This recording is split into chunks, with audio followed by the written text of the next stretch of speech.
My cruel stepfather insisted that I'd give his son $30 million from my father's estate so that he could start a business after my father's funeral. He smacked me across the face in front of his son after I refused, and I was afraid. However, he had no idea that I was plotting a vengeance that would shock him the following day. Currently residing in Dallas, Texas, I am a 21-year-old college student by the name of Isabella. Never in a million years did I imagine that the most joyful time of my life would also be the most difficult. I inherited a substantial fortune, exactly $130 million, from my father's untimely death. The idea was that this sum would set me up for the future and provide stability in a world where I felt vulnerable at times. But now it seemed more like an inconvenience than an advantage. Sarah, my mother, was a strong and kind woman in her early 40s who had been there for me through thick and thin. She had fought for stability ever since my father passed away. The loss of my father, who had been her first love, broke her heart. She often sat by herself, staring off into space as she reflected on the life they had created together. My stepfather, Samuel, who was in his mid-40s at the time, was wedded to her amongst the mayhem of her grief. Our relationship with Samuel, who had been a part of our life for a while, was tense. At first, he captivated everyone, but eventually, his real colors emerged. Samuel appeared to choose his reputation over that of my mother and myself. There seemed to be an intangible barrier separating us. It was awkward because he was often making fun of my decisions and my future plans. For my mom's sake, I did my best to maintain calm, but it was straining. My stepbrother Eric was also 21 years old. He and I were friends, but we kept our distance. On rare occasions, we would spend time together, but I always had the impression that he was more loyal to Samuel than to me. His desire to win over his father's approval made me suspicious of him. A single afternoon was the turning point. With an intense expression on his face, Samuel stormed into my room, causing me to feel uneasy. "Isabella, we must have a conversation," he stated with a forceful tone in his low voice. "About what?" Attempting to maintain an impartial tone, I inquired. "About your inheritance," he responded, folding his arms. My heart sank. "What about it?" "I think it's only fair that you give the entire amount to Eric," said the man. "He wants to start his own business, and he needs the funds." It caught me off guard. "I don't think you're kidding. My dad left me that money so I can be sure I'll be taken care of in the future." In response, Samuel scowled. "You're young. Managing that much money is beyond your expertise. Eric needs your help. You say, his plan's in motion." Anger washed over me. You have no idea what my father had in mind. I am not going to hand over my hard-earned cash to Eric for some nebulous business plan. Samuel's face became more glum. "Think you can put off taking care of your loved ones? You're being selfish," I said. "Are you being selfish? My future is at stake here. I'm standing firm to safeguard my father's legacy," I retorted, sensing the mounting tension. Only Samuel hadn't finished yet. His voice dipped to a frightening whisper as he advanced toward her. "That sum will be paid to Eric by you. It's really working out." He swung his hand up and gave me a solid face smack before I could even think to respond. I felt the pain radiate up my cheeks and the burn reverberated in my ears. Standing in the doorway, Eric was taken aback and gutted. In the face of Samuel's brutality, all I could muster was astonishment and a want to scream out in protest. "Leave," I choked out before it was too late. "You have no right to do this to me." A satisfied grin spread across Samuel's face as he smirked. He gave her a moment to consider it before getting up and storming out of the room. A wave of shame and wrath swept over me. I failed to grasp the behavior of the man who had been graciously invited into our home. I felt like everything was falling apart after that confrontation. No one could be trusted anymore. Using Eric as a pawn, my own stepfather was attempting to control me. Hours passed while I mentally relived our dispute and attempted to make sense of what had transpired. Anxiety consumed the following days. There seemed to be more going on behind the scenes, and I couldn't get rid of that feeling. Samuel's abrupt request for my bequests seemed too menacing and cold-hearted.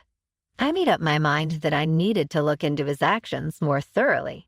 I started my investigation in the middle of the night, when nobody was home. I began by going through Samuel's belongings in an effort to deduce his genuine goals.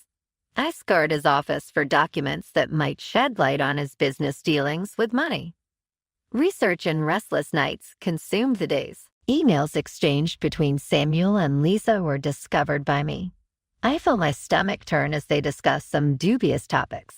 There were several references to investments that seemed excessively dangerous, and the word cryptocurrency cropped up often. I wanted further proof, but I had a feeling I was right. I had to exercise caution, though. My predicament would be worse if Samuel found out about my actions. I chose to confront him despite my beating heart. Should he be concealing anything? I had to know. "Samuel," I managed to utter one evening, my voice unsteady. "What do you really know about Eric's business plans?" His brow furrowed as he fixed his gaze on me. "What do you mean?" "I've been hearing things, I told you, things that make me question your intentions." Samuel's face became more angular. "You're going crazy. Eric needs your support because he has a good idea." "I don't think this is just about support," I responded, my voice filled with self-assurance. "If you're trying to manipulate me, I won't let you." With a low, menacing voice, he drew nearer. "Isabella, you have no idea what you're walking into.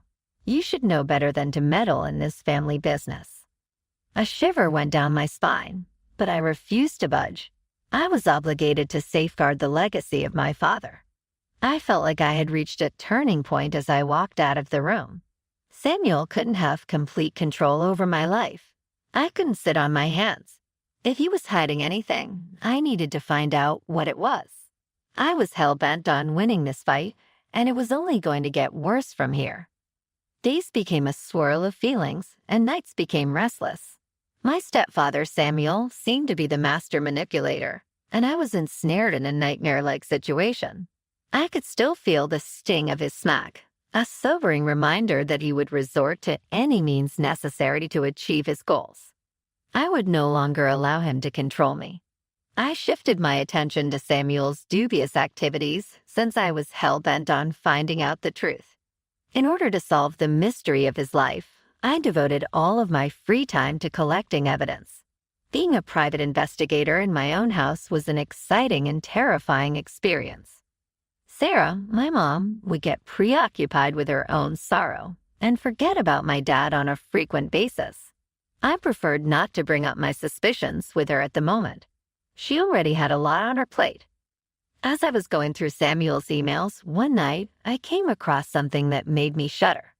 A seemingly illicit cryptocurrency idea was discussed in an email thread. It was Samuel and Lisa's intention to start a company that would launder money through fictitious investments. It was unbelievable to me. His ability to pull this off is astounding. Why even bring Eric into it? Realizing I had to maintain secrecy, I hastily printed the emails. Things may go downhill for me if Samuel found out. I made sure the documents were in a secure location in my room so I could quickly find them when needed. I had to figure out a way to expose him, but I was at a loss as to what to do. It was that night that I made up my mind to face Eric. Unlike his father, I was hoping he would be more receptive to reality. Maybe he would assist me in exposing Samuel if he could perceive that he was being dishonest. In the living room, he was playing a video game when I spotted him. "Hey, Eric," I muttered in an attempt to appear amicable. "Isabella, come on." "Hi, what's up?" he asked, halting the game to meet my gaze. I said, "I wanted to talk about your dad," mincing my words carefully. Word on his business has been making the rounds. His involvement in something criminal is something I'm concerned about. Doubtful, Eric arched an eyebrow. "What are you talking about?" Everything is new to me. As I anxiously awaited his response, I admitted, "I believe he's attempting to utilize my inheritance for a cryptocurrency scheme." I saw contemplation on his face, but also a hint of doubt in his gaze. No way would Dad do that. He hopes he can be of use to us. Help us, I spoke out in disbelief. Eric, he's trying to steal my money. This is about more than just family. It's about the law. The words "I don't believe you" came out of his mouth as his irritation level rose. Just say no. I pushed the point that you've witnessed his behavior. If you care about our family at all, you need to look deeper. Samuel, who was wearing a somber expression, materialized in the doorway before Eric had a chance to reply. He abruptly cut us off in the middle of our discussion and demanded, "What's going on here?" "Nothing," Eric said, moving uneasily. "Are you sure?" Samuel glanced between us, his pupils constricting. "Isabella, you're not causing trouble, are you?" A sense of mounting stress washed over me. I looked Samuel in the eye and said, "I'm just trying to protect what's mine. You should be the one worried about the trouble you're causing." Samuel advanced, his countenance betraying an air of menace. "Your knowledge is completely lacking. You don't have what it takes." I was adamant and would not budge. "You can't intimidate me, Samuel. I am not bequeathing this to you or anybody else. It is my heritage." My heart was thumping as I spun around and strode away. I had to move swiftly. I lost faith in Eric's ability to back me up. Going back to my room, I felt my anger building up. I was extremely lonely, but I was also hell-bent on finding out what had happened. My determination to seek justice only grew stronger as time went on. I contacted Jessica, a reliable college acquaintance of mine, who was pursuing a legal degree. At the coffee shop where we met, I told her my whole tale, including all the information I had uncovered. "This is serious, Isabella," Jessica exclaimed, her expression betraying her shock. "You need to gather all your evidence and find a lawyer who can help you." Indeed, I concurred, a wave of relief washing over me. "I require additional evidence, although I have previously printed the emails. I intend to reveal his true nature to the world." With a grave look on her face, Jessica nodded. "Here's a strategy. We may review all of your materials and determine the next steps." I felt re-energized and focused after our meeting. Collecting any and all information pertaining to Samuel's transactions was something I embarked on with Jessica's assistance. Looking for any indication of misbehavior, I combed through his office's papers and paperwork. I became more determined with each new revelation. As I was going through his documents one night, I came upon a folder that said "Investments." Within were Excel documents containing unfamiliar names and numbers. As I perused the papers, my pulse quickened as I realized they included details about several cryptocurrency accounts and questionable transactions. I had hit the jackpot. This proved to Samuel that he was not who he claimed to be. To make sure I had a backup copy of the paperwork, I shook my hand and snapped a photo with my phone. I had to move quickly because Samuel might have easily destroyed them if he discovered. I was filled with both anticipation and dread as I made my way back to my room. At last I was nearing the truth, but I was also entering perilous terrain. Samuel was a master manipulator, so I had to tread carefully. My plans were too secretive for me to tell him about them. My thoughts were racing as I lay in bed that night, fixated on the ceiling. In that instant, I experienced both the crushing burden of the world and a flicker of optimism. I was standing firm, and I would stop at nothing to preserve the heritage of my father. After gathering all of the necessary proof, I realized it was time to move forward. I contacted Jessica once more, excited to report my results. We met at the coffee shop, where my anxiousness was mingled with the familiar aroma of coffee. I felt like I was balancing precariously between two extremes, my need for justice and my fear of Samuel's reaction to my plot. As I passed the folder across the table, I said, "Jessica, I found something huge. All of Samuel's cryptocurrency transactions are detailed in this page. Some really nefarious things are happening with him." The more Jessica leafed over the pages, the wider her eyes grew. "I can't believe it, Nan. Now that we have this evidence, we can consult an attorney. We can take legal action and ensure that he is held accountable for his actions. I felt a rush of adrenaline. At last, I was making my own decisions. I need to be careful. I want to set up a meeting with a lawyer who specializes in financial crimes, I continued. My safety could be jeopardized if Samuel finds out. I get it, Jessica responded with a calm tone. We'll keep this under wraps until we have everything lined up. I couldn't escape the sinking sensation in my gut as we completed our arrangements. I needed to confront my stepfather soon, but I preferred to do so in a way that was convenient for me and supported by good facts. Immediately following our encounter, I set out to get ready for what was to come. I contacted Mr. Thompson, an attorney well known for his work in financial fraud cases. A meeting at his workplace was set up after a few nervous days. It was odd to step into the modern structure downtown. Artwork decorated the walls, and the aroma of freshly polished wood wafted through the room. To greet me, Mr. Thompson shook my hand firmly and smiled reassuringly. It's great to have you here, Isabella. Let's dive in headfirst. It was clear that he was processing all I had told him as I gave him the evidence I had collected. His expression changed to one of grave gravity as he examined the paperwork in detail. If what you're saying is true, we can build a strong case against your stepfather and his accomplices. I felt a wave of seriousness from his remarks. I simply wish to safeguard my father's heritage, I said, my voice quivering. Samuel thinks he can manipulate me, but I won't let him. A nod was given by Mr. Thompson. We'll make sure he understands the consequences of his actions. I felt a growing sense of strength as we planned our next move. I had been manipulated by Samuel for a long time, but now I was the one in power. I couldn't help but fantasize about the sensation of exposing him, of finally telling my mother the truth about the guy she wed. The wheels of destiny were turned. Until we were prepared to submit our case, Mr. Thompson emphasized that I should not face Samuel directly and that my findings should remain confidential. I consented since I knew it was essential for my own protection. As I made my way home that night, my thoughts wandered back to the events of the day. There was an overwhelming sense of foreboding. I could feel a storm on the horizon. I was worried about Samuel's reaction when he saw I wasn't going to back down, as he was getting more and more irrational.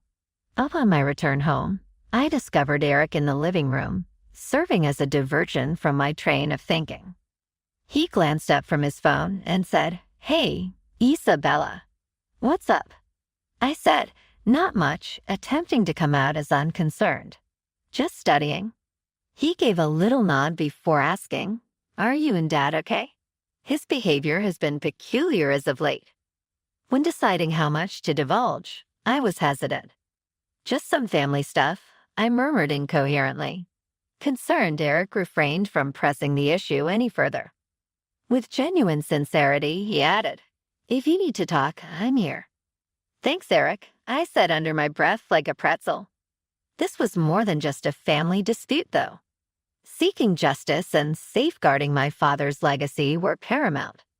That night, I was filled with a mixture of hope and fear as I made my way into bed. I was prepared to fight as the war was about to start. I was filled with both anticipation and fear as the day of the courtroom battle drew near. I had spent weeks getting ready for this, but now that it had really arrived, I couldn't escape the mounting fear that had been building up inside. The courthouse was a colossal structure that hung over me like the burden of my situation. My heart was racing as I approached it.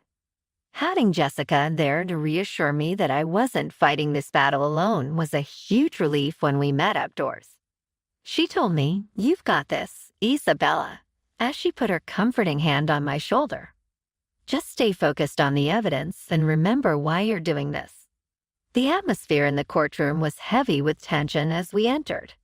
People were milling about in the waiting room, some of them nervous and others optimistic. I noticed Samuel and Eric sitting side by side, their faces betraying a blend of superiority and unease. Samuel appeared anxious today, in contrast to his normally self-assured demeanor. The wall seemed to be closing in on him, maybe. I could feel my heart racing when our case was called. There was an air of command in the courtroom as the judge sat high above the bench and gazed down on the assembled crowd. With a sigh, I held on to the folder that contained all the proof I had collected. This was my chance to start over. Standing by my side, Mr. Thompson brought me down to earth. He muttered, "You'll do great," as we walked up to the plaintiff's table. So we did. The judge then gave an address to the court, and the proceedings commenced. Financial fraud and manipulation accusations are the reason for our meeting today. It is your right to argue this matter, Miss Isabella. Taking the stand meant carrying on my father's legacy, and I was no stranger to that burden. Despite my beating heart, I managed to keep my voice steady as I introduced myself as Isabella and stated my intention to expose my stepfather's dishonesty.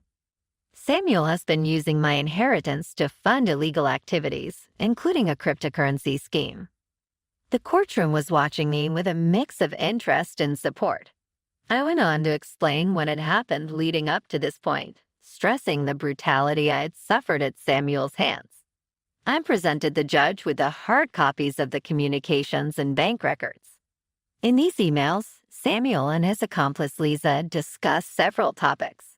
They're arranging for funny investments to be used as a means of money laundering. As more and more proof became apparent, Samuel's face changed from one of certainty to one of skepticism. "Objection," he yelled, attempting to reclaim his composure. "This is all hearsay." But Mr. Thompson did not budge. "Your Honor, these documents are verifiable evidence of the defendant's illegal activities." The judge gave the go-ahead for the evidence to be presented with a nod. As Samuel's act fell apart, his bluster faded, and the real him, the one who had taken advantage of my family's trust, became apparent. After, Eric had to give his testimony. I prayed he would see the light and say what's on his mind. I suppressed a gasp as he mounted the platform. "I've been perplexed by my dad's business," he confessed, casting a glance on Samuel. "I thought he was just trying to help Isabella, but now I see things differently." Eric persisted despite Samuel's enraged expression.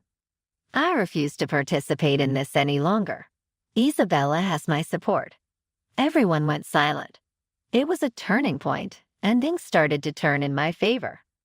As Samuel felt he was losing command of his kid and the situation, his wrath flared up. My spirits lifted as the trial continued. The more proof there was that Samuel's manipulation was going to fall apart, the more obvious it seemed. I rushed outside with Jessica as soon as the judge signaled a break, my pulse pounding with excitement. "We're going to win this, aren't we?" My voice had a hint of skepticism as I inquired. Confidence radiating from Jessica, she grinned. "You've been absolutely spot on, Isabella. Permit the decision to be announced." The air was thick with tension as we made our way back to the courtroom. Looking solemn, the judge came back. "After reviewing the evidence and testimonies presented, I have come to a decision." As I awaited the life-altering words, I held my breath. Samuel, Eric, and Lisa are found guilty of financial fraud and conspiracy to commit money laundering. I was overcome with a wave of relief. Eric appeared completely defeated, while Samuel's expression contorted with a mix of wrath and amazement. To which the court said, "You will face the consequences of your actions." I was in disbelief at the suddenness of the event when the gavel fell. I had defeated the man who had sought to control me, and now my father's legacy would be secure. As I sat that evening with Jessica and my mom, a tidal wave of emotions surged through me. I exclaimed, "I can't believe it's finally over," my eyes welling up with tears of relief. In a protective embrace, Sarah encircled me. My, Isabella, you are daring. You have my admiration." I had come out stronger and more resilient, and I knew that even though the road ahead wouldn't be easy, I was ready. I had taken control of my life again, and Samuel and his henchmen were in prison. I was prepared to carry on my father's legacy and create a future characterized by optimism and honesty with my mother's support. The worst part had ended.